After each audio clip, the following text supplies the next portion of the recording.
This is the Manfrotto MVG220, or just the Manfrotto 220 for short. Is this any good? Find out in this video. So before we jump into the actual video, I first just must clarify that Manfrotto did send me this gimbal to review. However, there's been no specifications on what I should say, what I shouldn't say. I'm free to say whatever I want. So here is my honest opinion. Now, I've owned this gimbal for about a month now, and I've really taken it through its paces. I've put the Canon 5D with the big 24-105mm lens onto this gimbal, got it all balanced up, and tested it in a whole range of different scenarios. And I can honestly say, if you're looking for a gimbal for a small camera, this is a really great option. So this gimbal here can hold cameras up to 2.2 kilograms, which is a fairly generous amount of weight for those smaller cameras. So as you can see, this isn't exactly the largest gimbal in the world, and you've got this arm at the back here, which is going to limit the amount of cameras that you can put onto this. So if you've got a smaller digital SLR camera, or you've got a mirrorless camera, then this is perfect. If you had a Sony a7S III, for example, this would be a great option. Now, this gimbal does have a generous LCD screen at the back, and this allows you to flick through the different modes and go through the different menus, and then you can adjust the gimbal sensitivity, you can configure the gimbal, you can balance the gimbal, and then you've also got this joystick here, which enables you to control the camera, and it can also enable you to flick through the menus. Then you've got all of these buttons, which are going to help you to power the gimbal on, to operate your cameras, and to operate the gimbal. And then you've got this wheel here, which you can program to do whatever you like. So you can control the tilt, the pan, the roll. And then moving on, you can see we've got these locks on the gimbal itself, which has become quite a common feature on gimbals now, but I absolutely love seeing this on gimbals, because before these locks existed, you would just flop your gimbal around like this, and unfortunately, if you were trying to travel with this thing and the gimbal was just flailing around like this all over the place, it just becomes a bit of a nightmare to carry. And if you've got your camera mounted onto the gimbal and you're walking around, then this thing might actually damage your camera. But good news, this gimbal does come with locks, so you just slide the switch up and you can lock the gimbal into either travel mode, which is this slimmed down version like this. There you go. So that is now locked. So I can walk around with this gimbal and it's not going to flail around everywhere. It's just going to stay put there. Or alternatively, if you've got the camera on the gimbal, then you can just turn the locks on in between shots to save the battery. So you can just keep the camera there, turn the gimbal off, put the locks on, and then you can just leave your camera sitting there on the gimbal. So these locks have become quite a common feature on gimbals now, but it's really good to see that this gimbal does have those locks as well. And then of course, as you can see, we have got this handle on the back. Now, by default, this doesn't come installed. This will be off, but you do have the option of screwing this on and off. And I just generally like to keep this on because it gives you the ability to get the gimbal nice and low, and that's going to give you those nice low shots. I also find it's quite comfortable having 2 points of contact to operate the gimbal rather than just running around like this. You can run around with 2 points of contact, and that's going to make your movements a little bit more stable. The problem with gimbals is if you're not careful when you're walking, you're going to see a bob up and down in the gimbal. So if you've got 2 points of contact, you can really kind of treat your arms as suspension and then really take out some of that bobbing that you're going to get from your walking.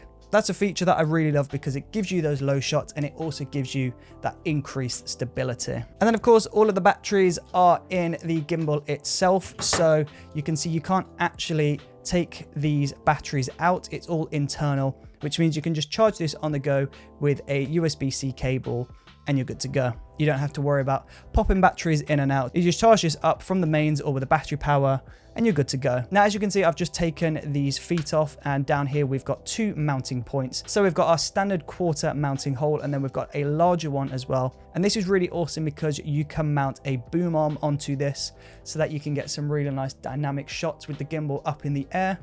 And with those 2 points there, you can be really confident that it's not going to snap off or fall mid-shot. And then of course, as you can see, we've got this plate here. So this is our main plate, and it has a lens mount attached to the front of this. And then you've got this smaller plate here. And the reason why we've got this is because there is a smaller camera plate that you can mount onto your camera, which means you can mount the larger plate to the gimbal, get the camera all balanced up, and then when you want to quickly take the camera off the gimbal and go handheld, you just pull back this wheel like this, pull the camera off, and then you pop it back on, tighten the wheel up, and you're good to go. So that is extremely useful because you can quickly move between gimbal and handheld extremely quickly. So that's it for the actual hardware. Let's talk about the software and the actual internals of this gimbal. So this gimbal has multiple different shooting modes. So of course you've got your standard follow the movement mode where you can just put it into follow mode, and wherever you put the gimbal's just going to smoothly follow the movements. You've got the pan and tilt lock, so it just locks onto an object, and if you're walking in a straight line, it's just going to keep locked onto that specific subject. That's very useful. Then you've got the free version, so you can do some more rolling. And then of course you've got some other options as well, which is going to help you achieve the types of shot that you're looking for. But then of course we also have 4 other modes that you can throw the gimbal in for some more unique and more interesting shots. So the first one is the Inception Mode, and I'm pretty sure you're probably familiar with what this is, but it's when you put the gimbal forwards and then the end of the gimbal rotates 360 degrees. Now this does create a really nice dynamic effect. You can get some really cool spinning shots with this Inception Mode. Of course, Inception Mode for me is somewhat of a gimmick. I think it's a great feature to have, but I wouldn't always use Inception Mode, and I wouldn't have the full 360 because I think that can get a little bit too much in a video. But having the ability to control the roll like that does give me some creative options when I'm shooting music videos or creative videos. Then of course there is Portrait Mode, and it's really useful for creators in the current creator economy. So even though we predominantly shoot videos in widescreen for YouTube and Instagram feed and other places as well, we're also required to shoot in vertical. So that's for Snapchat, TikTok, Instagram stories, Instagram reels, Instagram TV. Then you've got YouTube shorts as well. So if you flick this into portrait mode, with the camera mounted in the normal position, it actually flicks the gimbal up and you can shoot everything natively in vertical. The reason why that's so important is because rather than shooting widescreen and cropping, you're losing all of that extra data. You can actually just shoot natively in vertical. And this means you're getting to use the entire shot, so you get more quality and therefore you get a better looking TikTok or vertical video. This feature is really clever, and Manfrotto have really thought about what creators want, and I think having that option is extremely handy. Before that feature, you would have to buy an L bracket and mount your camera onto the side, and it's a bit of a faff switching between vertical and normal widescreen, so just being able to do that in the push of a button is extremely useful. Then of course you've got selfie mode as well. So when you're in selfie mode, you're walking around with the camera, you can be filming in front of you, flick into selfie mode, and the gimbal is just going to switch back so that you can film yourself. This one again is really useful for creators, and this one is also extremely useful for vloggers. The weight of this gimbal as well isn't exactly super heavy, so this and a camera combined, you should be able to comfortably hold this in front of you and talk into the camera for around a minute. I'd imagine after that your arm would start to shake and your arm would probably drop off. And then last but not least, we have time-lapse mode built into this, so you can create some really interesting and dynamic time lapses using this. You can set the start point to the end point, the time it takes to get from the start point to the end point, and the camera will just do what it needs to do. So you can either connect your camera to the gimbal and the gimbal will take the pictures for you, or you can just use a time-lapse remote and do this manually, but the gimbal will do this camera move for you and you'll get this really interesting and creative time-lapse. And then of course this gimbal does have an app as well, so you can control everything through the touchscreen here.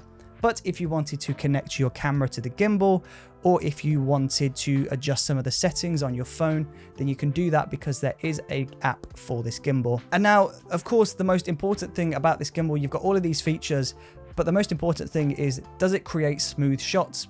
Because it's all well and good having all of these features, but if it doesn't create smooth shots, then what's the point of having a gimbal? Well, yes, it does. I have to admit, I did get this camera out of the box. I put the camera on, I balanced it up, and then I just went outside and started filming, and I couldn't figure out why the camera was bobbing and vibrating and making all of these weird adjustments midway through my shot.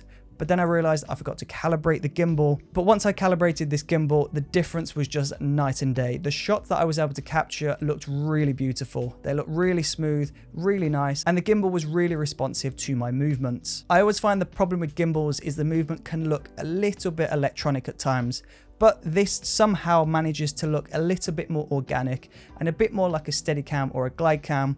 And that is why I absolutely love this gimbal. Now, of course, if you're familiar with this channel, you'll know that I shoot on a Red Gemini and a Sony FS7, and these cameras are absolute tanks. They are huge. So of course, trying to map one of these onto this gimbal would be impossible.